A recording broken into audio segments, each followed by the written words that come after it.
We have a lot of exciting things going on in ARAD this year. We've debuted a couple of different programs, starting with our Distinguished Speaker Series, which brings experts from a variety of different fields, performing and visual arts, from fundraising to the education departments. We bring them to campus to have conversations with us. They usually speak about their work experience or contemporary issues in their field. We have the most accomplished faculty, and these are people who are skilled both in their fields, in terms of practice, as well as people who are the most skilled theoretically. We also have the most selective student body, and that student body includes people who are from all over the world, and our very strong international component, I think, really distinguishes us.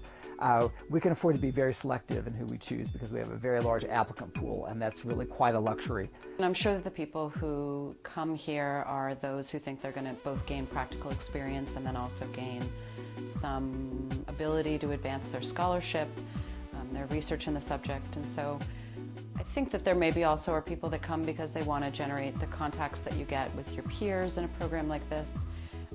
So some people will see it as a way to supplement what they're already doing in their careers, and I think others will see it as an academic exercise, and both kinds of people will benefit from a program like ours. We want to equip our students with both theoretical knowledge as well as very practical knowledge. So we want them to leave with a skill, a very solid skill set, but we also want to teach people how to be very creative thinkers. So, that's our biggest mandate, I think. And this program is unique in a couple of different ways. The first is that it's in New York City, and so it offers the unparalleled art experiences, cultural experiences, the serendipity, the anonymity, the excitement of living in a global city.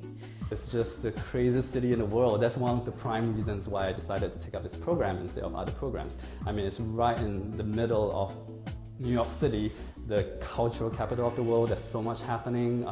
There's always a play going on, there's always an exhibition going on, there are concerts going on, and the best practitioners of the arts are here, congregated from all over the world. I decided to come to this program because after working for several years in museum education, I thought that I needed to take the next step in my career, and looking at this program with the range of courses across Teachers College and throughout Columbia University, as far as its location in New York City, it just seemed like the best place for me. Students have access to courses in the business school, the law school, the School of the Arts, School of General Studies, Teachers College.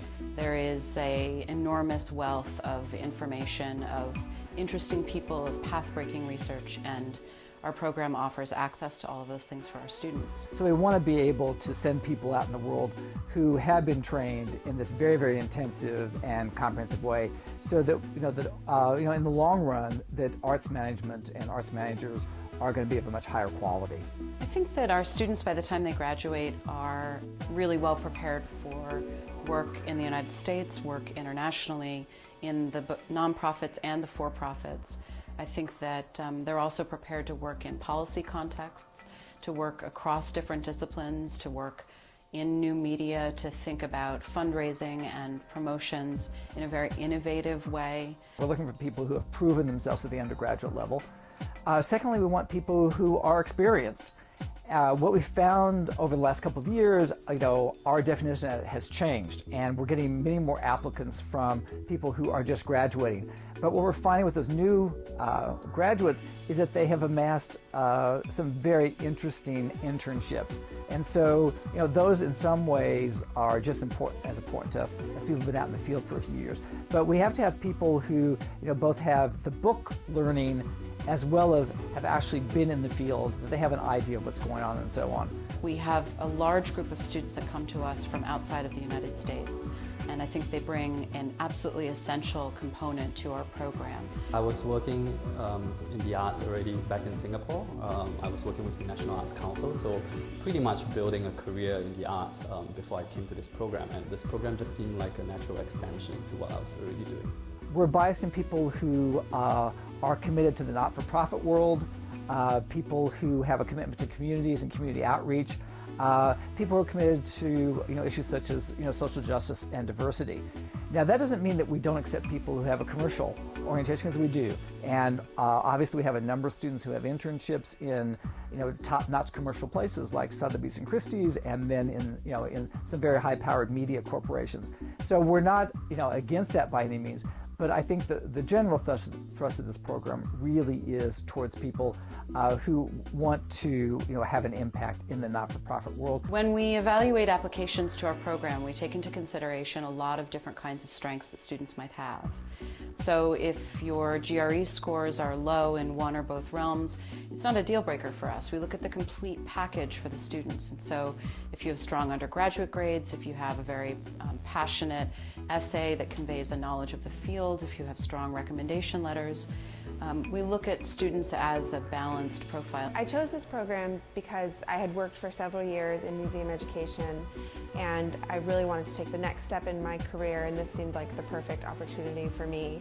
I was really impressed with the curriculum and the variety of classes that students take across Teachers College and throughout Columbia University, as well as the fact that it's in New York City. Just seemed like the perfect place for me.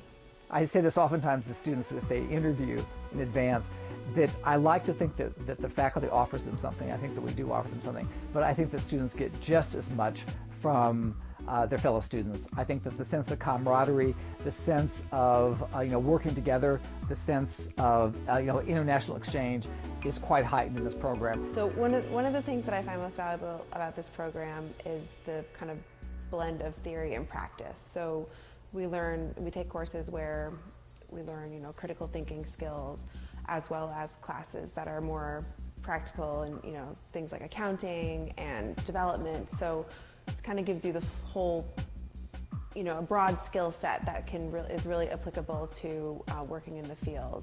In my first semester here, we did a lot of fundamental kind of courses, looking at the history of how the arts developed in the US, policy making, the various stages of development. So it's been fascinating for me. Additionally, one of the things I really like about this program is that there are opportunities built in for us to meet with professionals in the field, and that's through projects, through thesis that we complete as part of this program, through special events and so forth. Both Dr. Dubin and myself and the instructors and other faculty that work with our program students have frequent office hours. We are often engaged in coffee hours on Tuesdays. We have many events like the Distinguished Speakers Series, where we go and we participate in the life of our students outside of our classrooms. To me, that package of attributes is really unmatched by any other program in the country.